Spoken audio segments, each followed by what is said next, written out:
yesterday on the Department of Education, which is being moved. We're going to educate the children in their states where they can get a proper education. The numbers are horrible the way it is, and we're going to make a move that's very big. I don't think it's even risky a little bit. I think it's going to be amazing. It should have been done years ago. They've been talking about doing it for many years, but nobody ever got it off. But we did.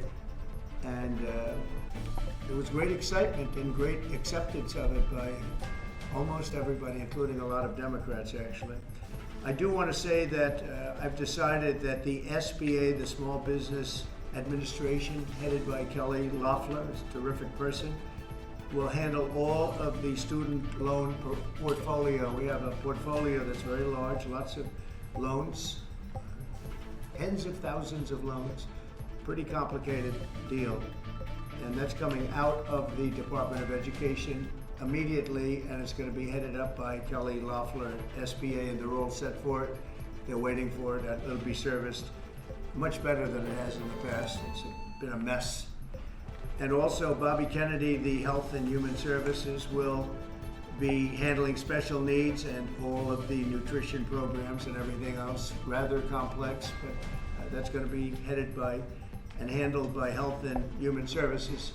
So I think that'll work out very well. Those two elements will be taken out of the Department of Education, and then all we have to do is get the students to get guidance from the people that love them and cherish them, including their parents, by the way, who will be totally involved in their education along with the boards and the governors and the states. And it's going to be a great situation. I guarantee that in a few years from now, I hope I'm going to be around to see it, but I think we're going to see a lot of it. I think that you're going to have tremendous results. You're going to have results like Norway, Sweden, Denmark, a lot of the countries that do so well. I think you're going to have a lot of those results. If you look at Iowa and Indiana and Idaho, so many places that run so well, Florida, Texas, big ones, you're going to have great education, much better than it is now at half the cost.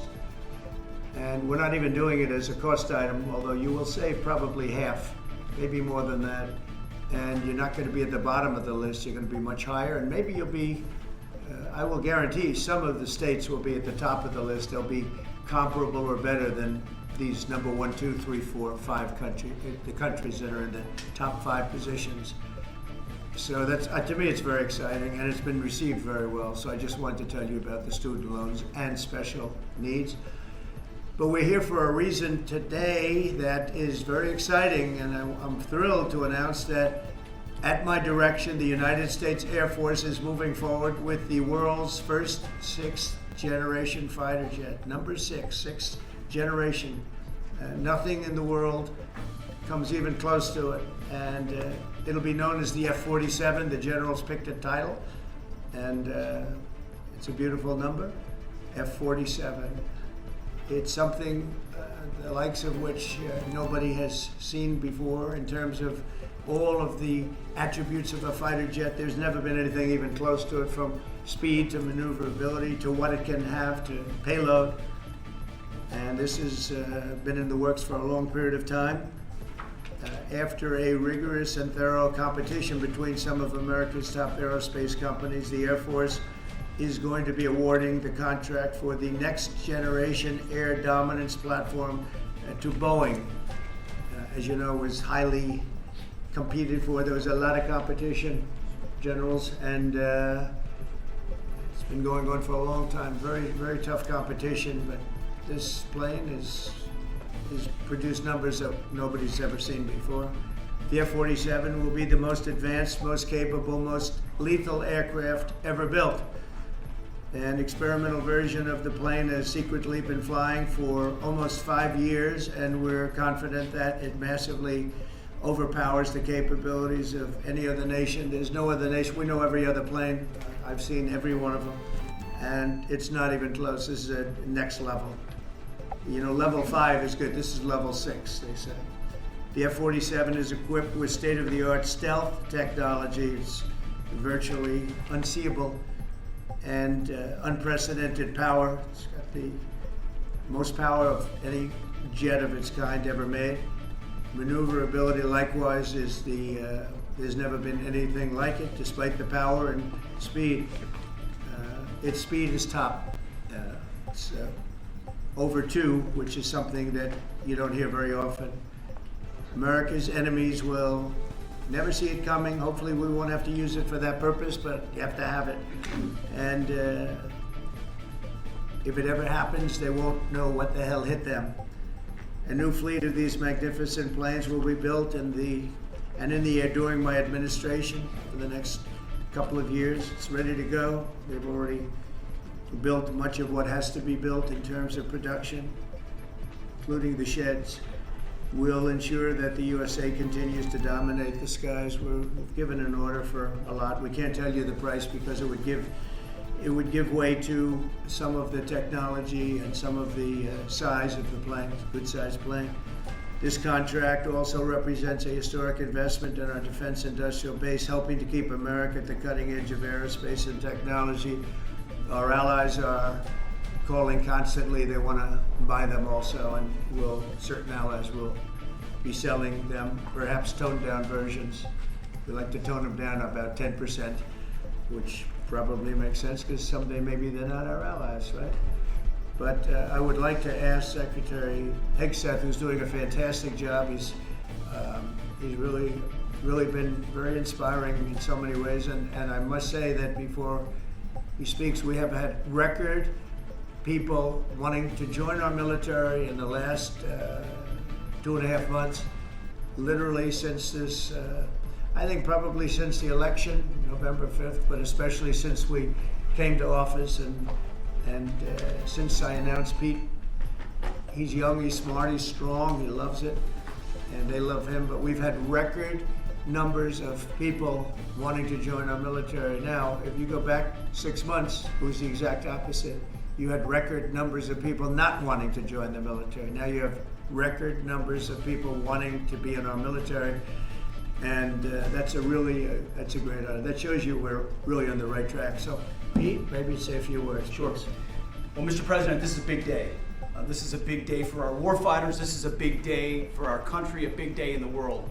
The name of this program is the Next Generation of Air Dominance. And Mr. President, because of your leadership, your clarity, America is going to have generations in the future of air dominance because of this 6th generation fighter. We've had the F-15, we had the F-16, the F-18, the F-22, the F-35.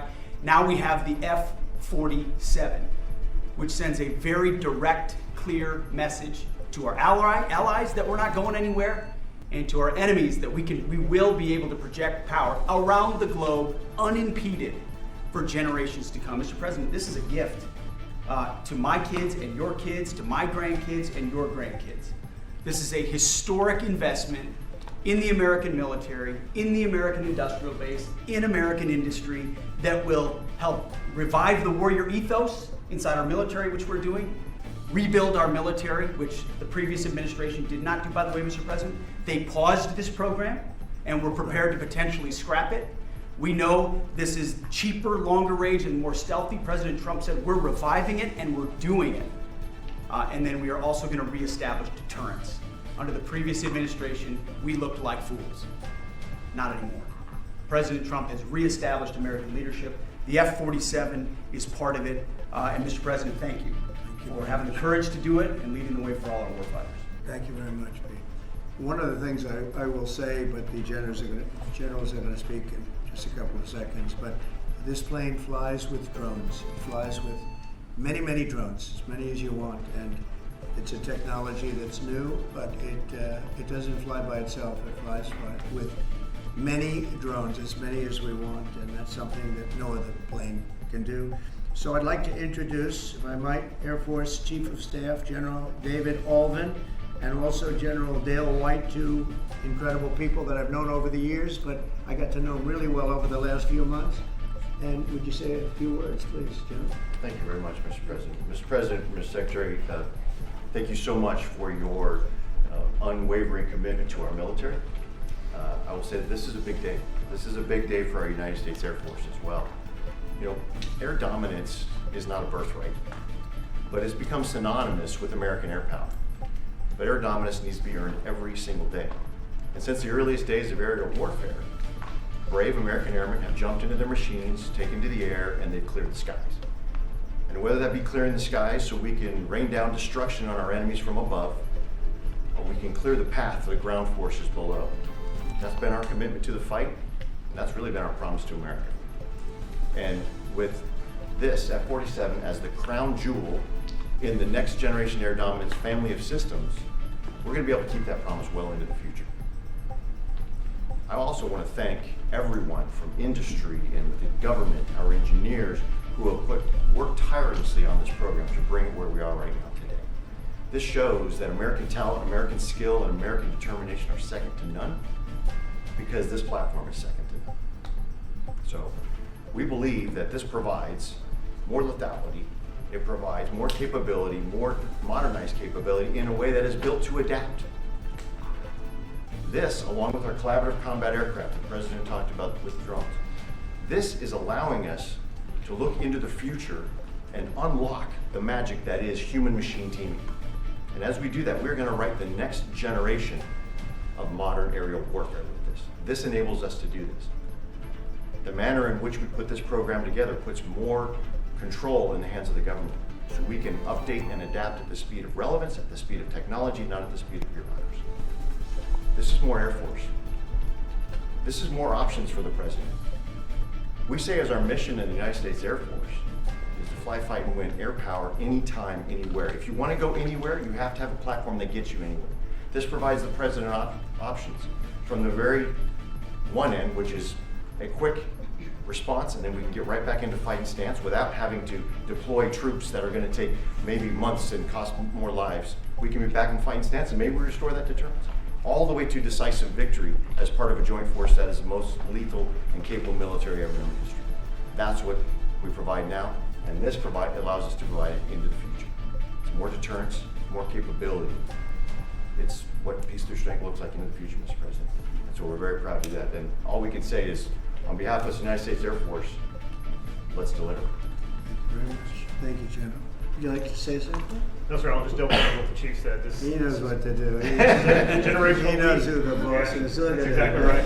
Air security is what it's all about, and this is what we'll deliver. That's great. Thank you very much. Great job.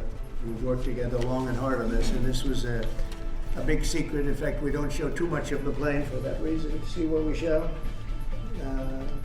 You see how beautiful that is, but that's just a very small part of it. Sure. I wasn't surprised. I was wondering how much are you going to show when they came in with that. You see a wheel in the front? That's about it. Any questions? Mr. President Trump, Peter? is 80,000 pages of documents is a lot to sift through. Yeah. Can you just tell us who killed Kennedy? Well, I was given the task of releasing that because many presidents have gone through it and they haven't released it. And I said, release. We even released Social Security numbers. I didn't want anything deleted. They said, sir, what about Social Security? People are long gone, but they're long gone, so I can't imagine. But I said, if you don't delete it, if you do delete it, we have people are going to say, why did you delete it? There's something in it. So we gave Social Security, we gave everything. And the rest is for you to look at, Peter. You're going to see whether or not you see anything. But we've given it. We're doing it with Dr. Martin Luther King, too. They're preparing all of that. They're going to release everything. And whoever else they want. I mean, we have nothing. We really have nothing to hide. We shouldn't have. When a lot of time goes by. But with the Kennedy files, in particular, they were going crazy on them. I don't think there's anything that's earth-shattering, but you'll have to make that determination. In those, it's 80,000, it's actually 88,000, and we have some additional things, as you know, come out today. And for that, you can go to the offices and you can see whatever you want to see. Everything is out there, totally open. The additional stuff is available later on today. You go over to the offices and you can have it immediately. And you'll make a determination. And on something else, these Tren de Aragua guys, because of your executive order, they are designated as foreign terrorists. Yeah. If ISIS or Al-Qaeda foreign terrorists were operating here in the United States, cops would probably be shooting first and asking questions later. And so what is the difference between terrorists, between somebody like an ISIS or an Al-Qaeda operative versus a MS-13 or Tren de Aragua? Well, these are people that focus on destroying people in their homes. They're not as international in that sense. They're a group of thugs. They come from Venezuela. They come from the prisons of Venezuela. They're very, very dangerous people, but they didn't look so dangerous when the guards took care of the situation from El Salvador. And I want to thank the president. He's a friend of mine. He's done a great job. But I just can't imagine that the Democrats are taking this issue where they want to have them back. You know, so now they have men playing in women's sports. They have transgender for everyone. They have open borders. They have all of their crazy policies that are, I think, 95-5, not 90-10, okay? And their new policy is, let's bring Tren de Aragua back into our country. Let's bring the worst, these are the worst gang members there are. They looked amazingly frail, though, by the way they were handled. It's very amazing. You know, they weren't, when they were in Colorado cutting the fingers off a man because he made a phone call to the police, they seemed a lot tougher then than they did when they were having their head shaved and they were in shackles. They're tough people, they're bad people. We don't want them in our country. We can't let a judge say that he wants him. You know, he didn't run for president. He didn't get much more than 80 million votes. And we just can't let that happen. It'd be so bad for our country. I won on the basis of getting criminals out of our country that were let in. It was called unforced error. They were let in by Biden, incompetently let in, and let in by the millions, actually. 21 million people, I believe it's 21 million. And that's not even including the gotaways, but these are rough people. We want them out of our country. And I won the election based at least partly on that, and that's a big part, yeah? And I don't know if you saw this. This is something totally different. I don't know if you saw this. Tim Walz is now saying about Trump supporters, and forgive me, I'm just reading a quote from Tim Walz, I think I could kick most of their ass. Oh boy, he'd be in trouble. Is there any way to know? Well, he's a loser, yeah, I mean, he's a loser. He lost an election. He played a part. You know, usually a vice president doesn't play a part, they say. I think Tim played a part. I think he was so bad that he hurt her. But she hurt herself, and Joe hurt them both. They didn't have a great group, but I would probably put him at the bottom of the group. Have you heard that Biden wants to get back involved for Democratic politicians, fundraising and campaigning against your policies? What do you think of that? I hope so. Mr. President, there are several families. Mr. President, there are families from some of the Who are you people. with? I'm with La Nación newspaper from Argentina. There are families from some of the people that were on those flights to El Salvador that claim that they're not criminals, they're not members of Tren de Aragua, of MS-13. What can you tell them, and what guarantees can you give them that everyone in those planes were actual criminals, terrorists, as you said? Well, I was told that they went through a very strong vetting process, and that that will also be continuing in El Salvador. And if there's anything like that, we would certainly want to find out. But these were a bad group. This was a bad group, and they were in bad areas, and they were with a lot of other people that were absolutely killers, murderers, and people that were really bad with the worst records you've ever seen. And but we will continue that process, absolutely. We don't want to make that kind of a mistake. Is the U.S. planning to give up the position of NATO's Supreme Allied Commander, and if so, why? NATO is something that I saved. NATO was gone until I came along. In fact, the previous Secretary General, very good man, both of them are good. The current man is fantastic. But both of them have said, if it wasn't for Trump, you wouldn't even have a NATO, because we were paying the cost of almost all of the countries. And now they're paying. I said, we're not going to do this. We're not going to continue. You hurt us on trade. You do bad things on trade. And then on top of it, we're supposed to pay for your military. And because of what I did, hundreds of billions of dollars flowed into NATO by countries that just weren't paying. They were delinquent. They weren't paying their bills. So NATO is solid. They're strong. But they have to treat us fairly. Are we going to give up the... Because look, without us, NATO is not the same. And I can tell you, I've been having very good discussions, as you know, with President Zelensky and with President Putin. And President Putin will tell you that without the United States, he wouldn't be worried. But he is worried when the United States is involved. And I have to tell you, I've dealt very well with both gentlemen, and we have, I think we have the confines of a deal. I hope we have the confines of a deal. I'm doing it for two reasons.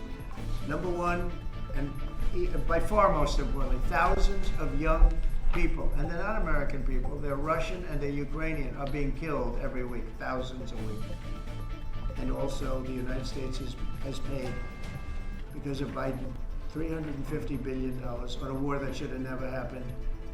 If we had a competent president in this, sitting right here, that war would have never happened. It would have absolutely never happened with me. And it didn't happen. For 4 years it didn't happen. Mr. President, do you think you have the authority, the power to round up people, deport them, and then you're under no obligation to a court to show the evidence against them? Well, that's what the law says, and that's what our country needs, because we were, unfortunately, they allowed millions of people to come into our country, totally unvetted, totally unchecked. So you ought to ask, did he have the authority to allow millions of people? Did Biden have the authority to do something that's unthinkable? Have open borders where millions of people poured into our country, totally unvetted and totally unchecked, just as you would say. And many of those people were criminals. Many of them were from jails and prisons and mental institutions and gang members and drug dealers and very dangerous people. Many were murderers. We have 11,088 that we know of murders they murdered. Of that number, at least half killed more than one person. They're in our country. They're in a location near you. Biden allowed that to happen to our country. And his people that really ran the country.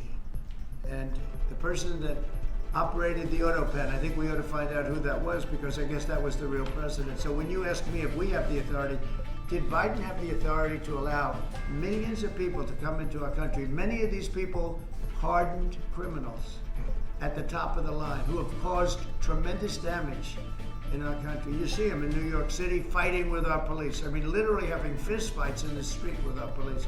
These are tough, hard criminals. Many of them came out of jails, and not just South America, from all over the world. They came out from Africa, from the Congo. They came out from Asia.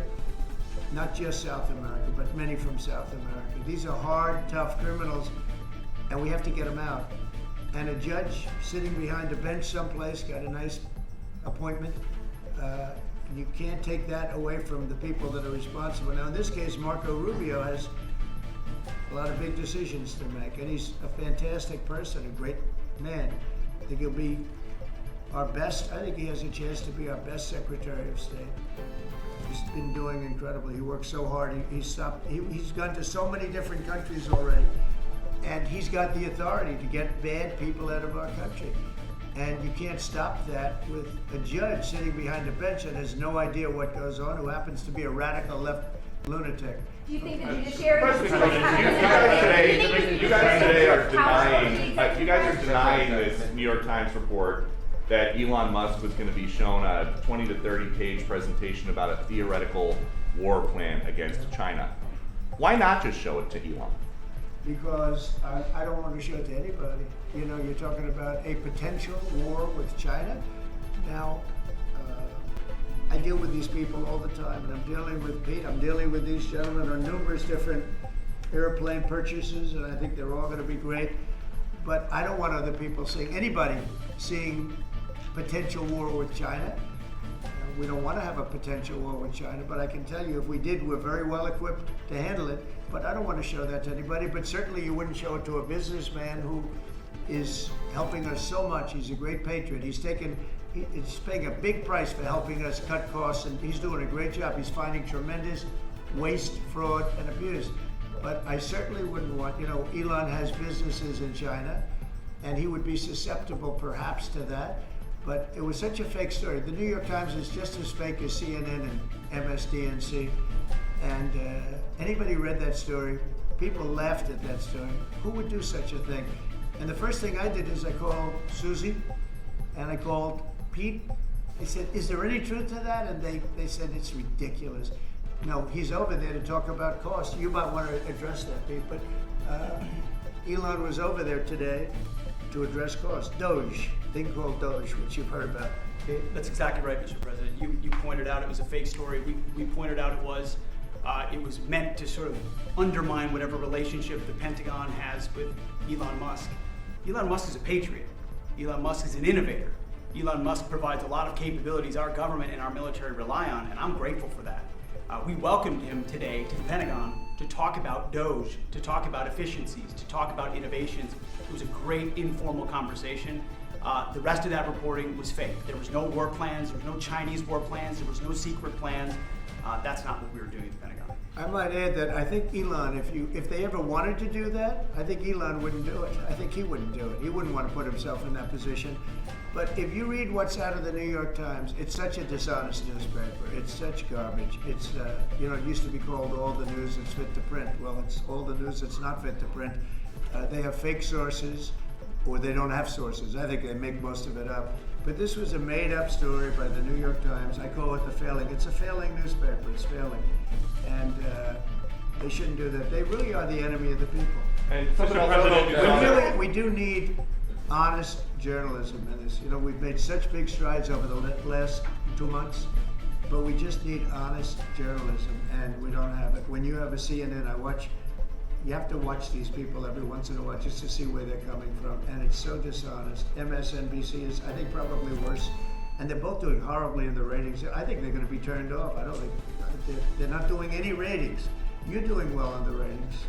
Thank you. Just quickly on, I understand that your trade rep is meeting their Chinese counterpart next week. Yes. Is there anything that they can do to stop April 2nd or to roll back the tariffs that you put on China already? Well, we can talk, but basically, I call April 2nd. I would have made it April 1st, but I didn't want to be April Fool's Day because then nobody would believe what I said, and they do believe me. April 2nd is going to be Liberation Day for America. We've been ripped off by every country in the world, friend and foe. We've been ripped off on trade. We've been ripped off on military. We protect people and they don't do anything for us. It's just so unfair for years and years. And now some of that money is going to be coming back to us in the form of tariffs. Tens of billions. It's going to be numbers like nobody's ever seen. So NVIDIA announced today, you saw that, hundreds of billions of dollars of investment. The biggest chip maker in the world announced hundreds of billions of dollars of investment. Hundreds of billions, not millions, but billions. They're all coming here. Apple just announced $500 billion worth. They're going to build plants here. They built their plants in China. They're going to build them here. And they're starting immediately. We have investment, the likes of which this country has never seen, already announced. And they all want to have news conferences. I don't have enough time to have that many news conferences, but I would say so far at least $4 trillion. $4 trillion is coming in. Car companies, very importantly, a lot of the car companies that were going to build in Mexico or Canada are now building here. Because I don't want cars from Canada. I don't want cars from Mexico. They want to do it, it's fine, but I want the car companies to build here, not, they were building in Mexico 3 plants, big plants, really big plants, and they were going to sell the cars right across the border. We wouldn't have the jobs, we wouldn't have the profits, we wouldn't get the taxes, we get nothing. All we get is unemployment and empty factories. Those days are over. So now those 3 places are going to build here, but many more than that. We have a big one.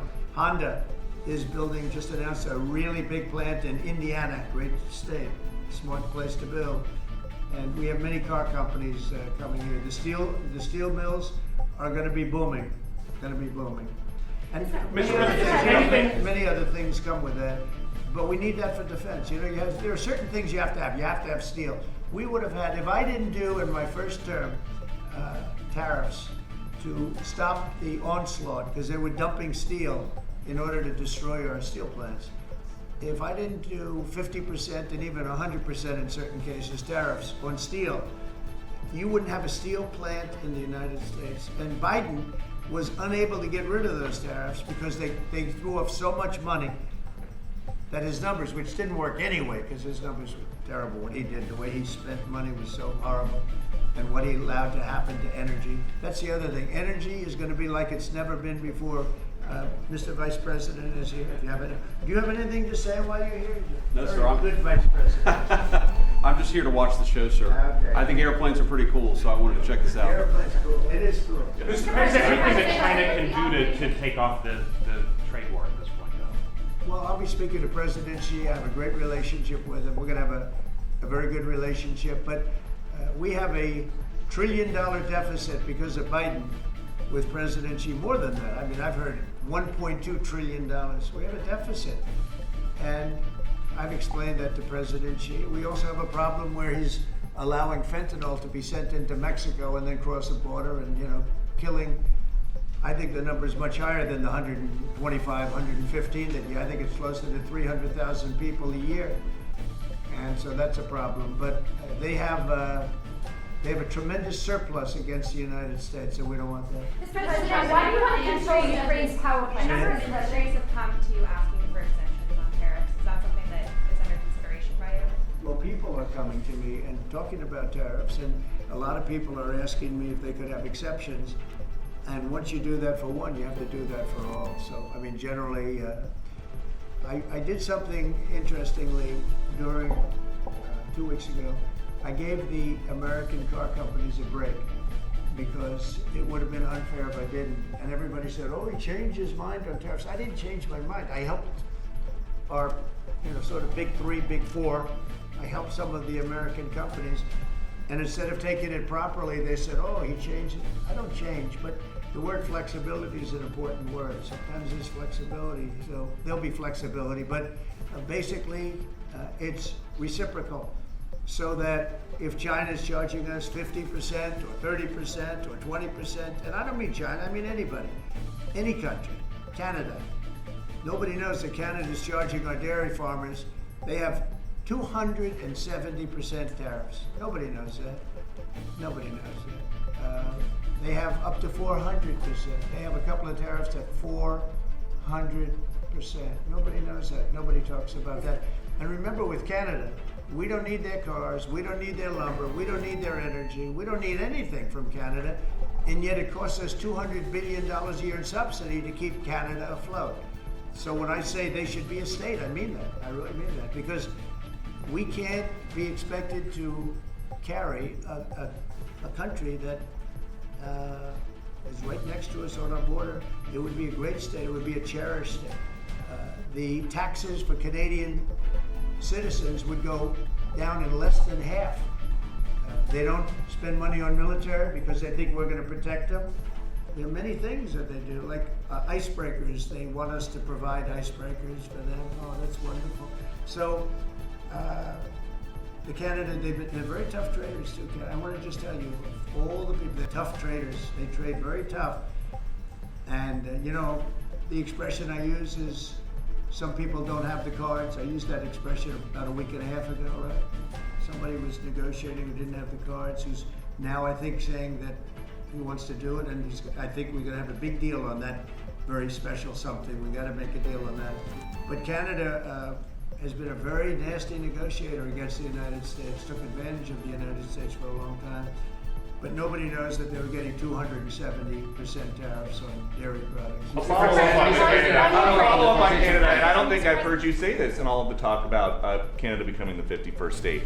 Are you concerned that if they became the 51st state, they would be a very, very blue state? Very, very big and very, very blue. No, there might be, but it would, you have that artificial line that goes, that straight artificial, that looked like it was drawn by a ruler. Somebody with I don't mean a ruler like a king, I mean like a ruler, this way. And it's just an artificial line that was drawn in the sand or in the ice. And can I tell you, Peter, just, you add that to this country, what a beautiful landmass, the most beautiful landmass anywhere in the world. And it was just cut off for whatever reason.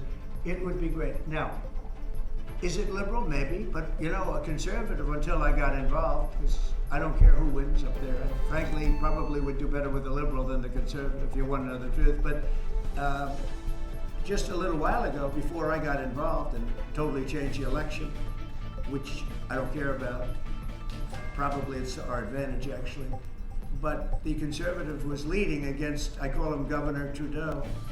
The conservative was leading by 35 points. So, so I don't know about that. I think Canada is a place like a lot of other places. If you have a good candidate, the candidate's going to win. And I don't know if you've seen this, but the two astronauts that you just helped save from space, They didn't get any overtime pay for all that extra time. They got $5 a day per diem.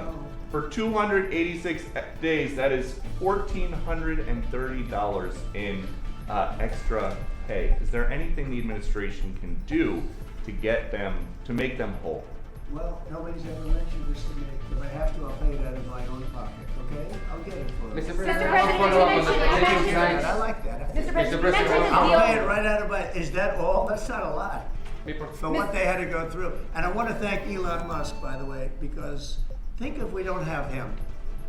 You know, there's only so long, even though they're in the capsule up there, that the body starts to deteriorate after 9 or 10 months and gets really bad after 14, 15 months with the bones and the blood and all the things that you've been reporting on very well. And if we don't have Elon, they could be up there a long time. Who else is going to get him?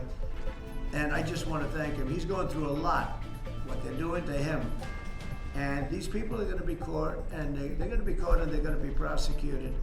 And from what they tell me, I see this just by watching your programs and reading the news, but from what they tell me, they could get 20 years in jail, and they'll get it. I'll tell you, there's going to be no leniency, and there'll be no pardons.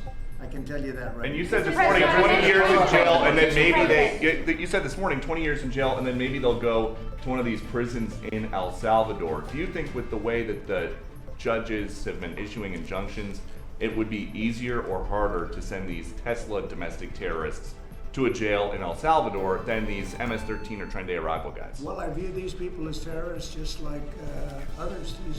When I looked at those showrooms burning and those cars, not one or two, like 7, 8, 10 burning, exploding all over the place. These are terrorists. You didn't have that on January 6th, I can tell you. You didn't have anything like that on January 6th, which is sort of amazing because on January 6th, the Democrats were talking. Nobody was killed other than a very beautiful young woman, Ashley Babbitt. Nobody was killed. And you look at what's going on now with these terrorists. These are terrorists, and that's an organized event. You know, take a look at their signs. Take a look. They're all made by the same sign company. A nice, expensive job.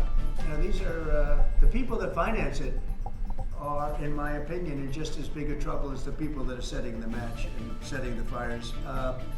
So we'll see. It's under very serious investigation by the FBI and by the Justice Department. These people are terrorists. Mr. President, you mentioned a deal with Ukraine. Mr. President, what do you say to American military families who are seeing Elon Musk at the Pentagon today, are hearing about Defense Department cuts, and their thoughts are immediately going to the safety of their loved ones who are currently deployed? Well, we're making our country strong.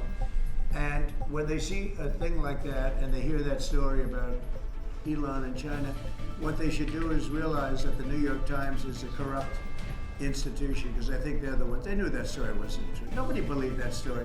People that, when I first called, they laughed when they heard this story. Nobody believed it, that the Pentagon was giving him a briefing on what war with China would look like, and he has business in. No, they made that up because it's a good story to make up. They're very dishonest people. I have it with the Times, and you'll see more and more of it. To me, it's a very dishonest organization. But a story like that is made up. It's total fiction. And I just wanted to make sure. I called up Chief of Staff and I called up Pete.